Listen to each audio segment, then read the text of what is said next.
റഹ്മത്തുള്ളാഹി വബറകാതുഹു. ശുദ്ധ റമളാനിലെ രണ്ടാമത്തെ ദിവസത്തിലേക്ക് നാം പ്രവേശിച്ചിരിക്കുകയാണ്. റമളാൻ ടോക്കിലേക്ക് എല്ലാവർക്കും സ്വാഗതം. അല്ലാഹു സുബ്ഹാനഹു തആല നമ്മുടെ നോമ്പും നമസ്കാരങ്ങളും ഇബാദത്തുകളും സ്വീകരിക്കുമാറാകട്ടെ. ഇന്ന് നാം ചർച്ച ചെയ്യുന്നത് ദാനധർമ്മത്തെക്കുറിച്ചാണ്, സ്വതക്കയെക്കുറിച്ചാണ്. ദാനധർമ്മങ്ങൾ ചെയ്യാൻ ആളുകൾക്ക് പരിശീലനവും പ്രേരണയും നൽകുന്ന ഒരു കേന്ദ്രം പോലെയാണ് റമളാൻ കാലം പ്രവർത്തിക്കുന്നത്. അല്ലാഹു സുബ്ഹാനഹു തആല പറയുന്നു, സ്വന്തത്തിന് വേണ്ടി നിങ്ങൾ എന്തൊരു നന്മ മുൻകൂട്ടി ചെയ്തു വെക്കുകയാണെങ്കിലും അല്ലാഹു സുബ്ഹാനഹു തആലയിൽ അത് ഏറ്റവും ഗുണകരവും മഹത്തായ പ്രതിഫലമുള്ളതുമായി നിങ്ങൾ കണ്ടെത്തുന്നതാണ്. അല്ലാഹു സുബ്ഹാനഹു തആലയുടെ അല്ലാഹുവിൻ്റെ മാർഗത്തിൽ തങ്ങളുടെ ധനം ചെലവഴിക്കുന്നവരുടെ ഉപമ ഒരു ധാന്യമണി പോലെയാണ്. അത് 7 കതിരുകൾ ഉൽപ്പാദിപ്പിച്ചു. ഓരോ കതിരും 100 ധാന്യമണിയും. അല്ലാഹു സുബ്ഹാനഹു തആല താൻ ഉദ്ദേശിക്കുന്നവർക്ക് ഇരട്ടിയായി നൽകുന്നു എന്നാണ് അതിൻ്റെ അർത്ഥം. അല്ലാഹു വിപുലമായ കഴിവുള്ളവനും എല്ലാം അറിയുന്നവനുമാണ്. പരിശുദ്ധ ഖുർആനിൽ ഈ വചനങ്ങൾ കാണാൻ സാധിക്കും. ഹദീസുകളിലേക്ക് നോക്കിയാൽ സയ്യിദുനാ ഇബ്നു അബ്ബാസ് റളിയല്ലാഹു അൻഹു നിന്ന് നിവേദനം ചെയ്യപ്പെട്ട ഒരു ഹദീസിൽ കാണാം, ജനങ്ങളിൽ വെച്ച് ഏറ്റവും വലിയ ധർമ്മിഷ്ഠനായിരുന്നു പ്രവാചകർ സല്ലല്ലാഹു അലൈഹി വസല്ലം. റമളാനിൽ ജിബ്രീൽ അലൈഹിസ്സലാം ഇറങ്ങി വരുന്ന സമയമായാൽ പ്രവാചകർ സല്ലല്ലാഹു അലൈഹി വസല്ലം അതിധർമ്മിഷ്ഠനായി മാറുന്നു. അഴിച്ചുവിടപ്പെട്ട കാറ്റിനേക്കാൾ വലിയ ഉദാരമതിയാണ് ഈ കാലം പ്രവാചകർ സല്ലല്ലാഹു അലൈഹി വസല്ലം തങ്ങളെ കാണപ്പെടുന്നത്. വിശന്നവന് ഭക്ഷണം കൊടുക്കാനും പാവപ്പെട്ടവന് ദാനധർമ്മം ചെയ്യാനുമാണ് നോമ്പുകാലം ആഹ്വാനം ചെയ്യുന്നത്. റമളാൻ മാസം ഉദാരമതികളുടെ ഇഷ്ടകാലവും ധർമ്മിഷ്ഠരുടെ സുവർണാവസരവുമാണ്. ഒരു കവിയുടെ വാക്കുകൾ നമുക്ക് ഏറെ ചിന്തോദീപകം തന്നെയാണ്. അദ്ദേഹം പറയുന്നത് കാണാം, അല്ലാഹു സുബ്ഹാനഹു തആല നിനക്ക് നൽകിയ സമ്പാദ്യത്തിൽ നിന്നും നീ ചെലവഴിക്കുക. നിശ്ചയം സമ്പത്ത് കടം പോലെയാണ്, അത് തിരിച്ചു കൊടുക്കേണ്ടി വരും, വയസ്സ് തീർന്നു പോകുന്നതുമാണ്. പണം വെള്ളം പോലെയാണ്, ചിലവഴിക്കാതെ കെട്ടി നിർത്തിയാൽ അത് ദുഷിച്ചു പോകും. അതിനെ ഒഴുകാൻ അനുവദിച്ചാൽ അത് തെളിമയാർന്നതും മധുരിതമാവുന്നതും ആകുന്നത് കാണാൻ സാധിക്കും. ആയതിനാൽ ദാനധർമ്മം അതിമഹത്തരവും പവിത്രവുമായൊരു സംഗതി തന്നെയാണ്. ഒരു ഹദീസിൽ കാണാം, പ്രവാചകർ സല്ലല്ലാഹു അലൈഹി വസല്ലം പറഞ്ഞു, അല്ലാഹു സുബ്ഹാനഹു തആലക്ക് 2 മലക്കുകളുണ്ട്. ഓരോ ദിവസവും പ്രഭാതത്തിൽ അതിലൊരാൾ ഇങ്ങനെ വിളിച്ചു പറയും, അല്ലാഹുവേ, നീ ചെലവഴിക്കുന്നവന് വീണ്ടും വീണ്ടും വർദ്ധിപ്പിച്ചു നൽകണമേ.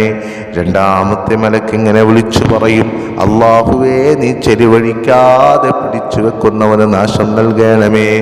സമ്പത്ത് നല്ല മാർഗങ്ങളിൽ ചെലവഴിക്കുന്നവനാണ് വിശ്വാസി.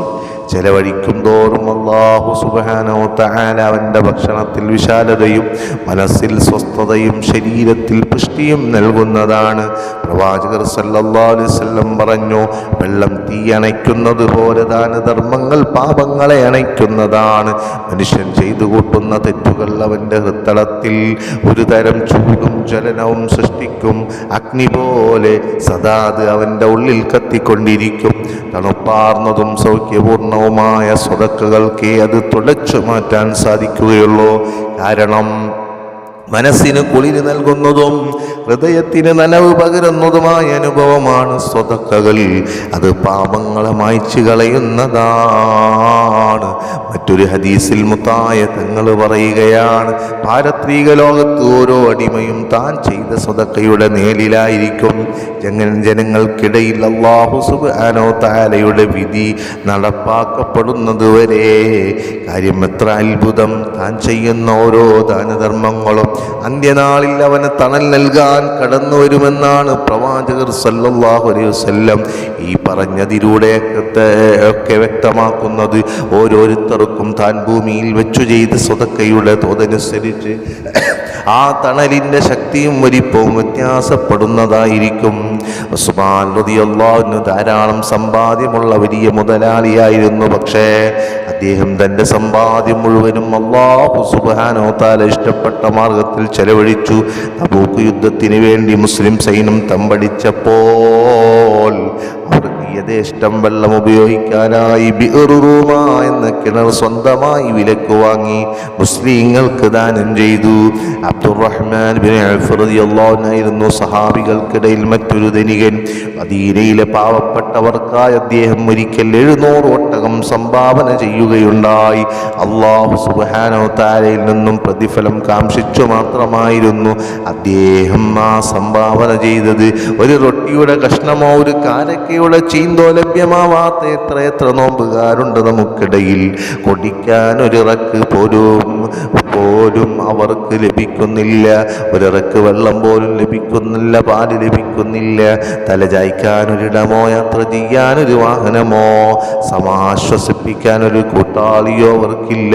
എന്തിനു പറയണം സ്വന്തം സന്തോഷം പോലെ നോമ്പ് തുറക്കാനോ അത്താഴം കഴിക്കാനോ വേണ്ട അത്യാവശ്യ ഭക്ഷണം പോലും അവർക്ക് ലഭിക്കുന്നില്ല. ഇത്തരത്തിലുള്ള ആളുകളെ കണ്ടെത്തി അവരെ സഹായിക്കുകയാണ് വിശ്വാസി റമദാനിൽ ചെയ്യേണ്ടത്. അത് വലിയ പ്രതിഫലം ലഭിക്കാൻ കാരണമാണ്. പ്രവാചകർ സല്ലല്ലാഹു അലൈഹി വസല്ലം തങ്ങൾ പറഞ്ഞു, ആരെങ്കിലും ഒരു നോമ്പുകാരനെ നോമ്പ് തുറപ്പിച്ചാൽ ഒട്ടും കുറഞ്ഞു പോകാതെ നോമ്പുകാരൻ്റെ അതേ പ്രതിഫലം അവന് ലഭിക്കുന്നതാണ്.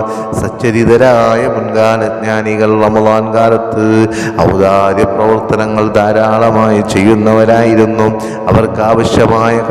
അവർക്കാവശ്യമായവരെ കണ്ടെത്തി അവരെ സഹായിക്കാനും അവരുടെ സങ്കടങ്ങൾ കേൾക്കാനും അവർ സമയം കണ്ടെത്തിയിരുന്നു. പാവപ്പെട്ടവരെ മാത്രം സംഘടിപ്പിച്ച് അവർക്ക് നോമ്പ് തുറക്കാനുള്ള സൗകര്യങ്ങൾ ഒരുക്കിയിരുന്നു. അല്ലാഹു സുബ്ഹാനഹു തആലയുടെ തൃപ്തി കരസ്ഥമാക്കുക എന്നത് മാത്രമാണ് ഇതിലൂടെയെല്ലാം അവർ ആഗ്രഹിച്ചു പോന്നത്. മുൻഗാമികളുടെ പള്ളികളിൽ പാവപ്പെട്ടവർക്കുള്ള ഭക്ഷണവും സജ്ജീകരിക്കപ്പെട്ടിരുന്നു. ആയതിനാൽ വിശന്നവനെയോ ആവശ്യക്കാരനെയോ അവിടെ കാണാൻ സാധിക്കുമായിരുന്നില്ല. അല്ലാഹു സുബ്ഹാനഹു തആല എൻ്റെ പ്രീതി കാംക്ഷിച്ച് ചെലവഴിച്ചത് മാത്രമേ നാളെ അവന് മുമ്പിൽ നിന്നും പ്രതിഫലം ലഭിക്കുകയുള്ളൂ. അല്ലാതെ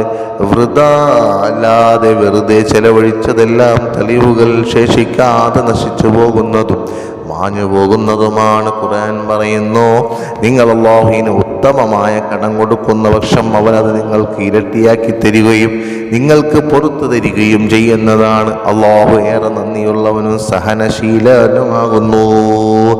അതുകൊണ്ട് നോമ്പുകാരൻ്റെ ദാനധർമ്മങ്ങൾ അന്ത്യനാളിൽ അവർ അഭിമുഖീകരിക്കുന്ന ഇല്ലായ്മയുടെയും ദാരിദ്ര്യത്തിൻ്റെയും നേരങ്ങളിൽ തിരിച്ചു നൽകാനായി അവർ അല്ലാഹു സുബ്ഹാനഹു തആലക്ക് നൽകുന്ന കടമാണ്. ആ വിഷമഘട്ടത്തിൽ പൂർണ്ണ പ്രതിഫലത്തോടെ അവനത് തിരിച്ചു തരുന്നതുമായിരിക്കും. ആയതിനാൽ പാവപ്പെട്ടവർക്കും അവകാശികൾക്കും നൽകുന്ന ഓരോ പിടി ഭക്ഷണവും ഓരോ ചീളുകാരക്കയും ഓരോ ഇറക്ക് വെള്ളവും നോമ്പുകാരനെ സംബന്ധിച്ചിടത്തോളം സ്വർഗത്തിലേക്കുള്ള വഴി സുഗമമാക്കുന്ന ഘടകങ്ങളാണ്. സ്വതക്കയും സക്കാത്തും നൽകൽ കൊണ്ടല്ലാതെ അവൻ്റെ സമ്പാദ്യത്തിന് യാതൊരുവിധ സുരക്ഷിതത്വവും ഉണ്ടാവുന്നില്ല. എത്ര സമ്പന്നരും കോടീശ്വരന്മാരും ഇതെല്ലാം ഉപേക്ഷിച്ച് കൈമലർത്തി കടന്നുപോയത് അവരുടെ സമ്പാദ്യങ്ങൾക്കോ കൊട്ടാരങ്ങൾക്കോ ശേഖരണങ്ങൾക്കോ അവർക്കായി അതൊന്നും തന്നെ ചെയ്യാൻ സാധിച്ചിട്ടില്ല. അല്ലാഹു സുബ്ഹാനഹു തആലയുടെ മാർഗത്തിൽ വേണ്ട വിധം ചെലവഴിക്കാത്തത് കൊണ്ട് തന്നെ അത് അവർക്ക് വലിയ ഖേദവും ദുഃഖമാണ് സമ്മാനിക്കുന്നത്. നാളെ അന്ത്യദിനത്തിൽ ആ നഷ്ടത്തിൽ തിക്തഫലം അവർ അനുഭവിക്കുക തന്നെ ചെയ്യും. അതുകൊണ്ട് പരിശുദ്ധ റമളാൻ ഒരു ദിവസം 1 രൂപയെങ്കിലും സ്വതക്ക ചെയ്യാൻ മുന്നേറ്റ് വരണം. ഷഹറുൽ മുആസാകുന്ന വിശാലതയുടെ മാസമാകുന്ന ഈ മാസത്തിൽ അല്ലാഹു നമുക്ക് സ്വതക്ക ചെയ്യാൻ തൗഫീഖ് നൽകി അനുഗ്രഹിക്കുമാറാകട്ടെ.